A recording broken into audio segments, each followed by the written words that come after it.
If you want to earn more AI credits in Prezi, this quick guide will show you exactly what to do step by step. Whether you're using Prezi for presentations, school projects, or business slides, having more credits can help you unlock more features and keep creating without interruptions. And before we jump in, if this video helps you out, please hit the like button and subscribe for more simple software tutorials just like this.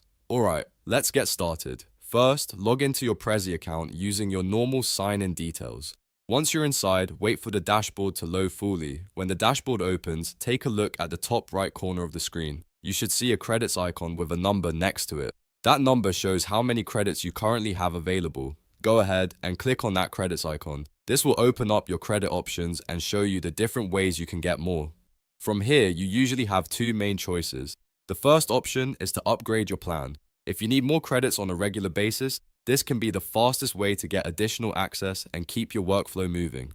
The second option is to use your referral link to earn more credits.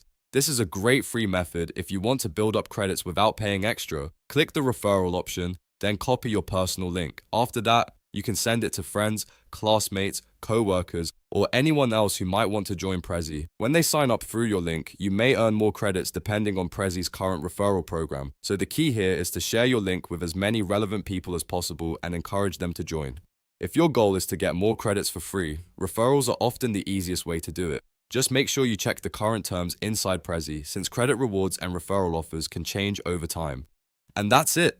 Now you know how to earn more AI credits in Prezi by checking your dashboard, upgrading if needed, or using your referral link to invite more people.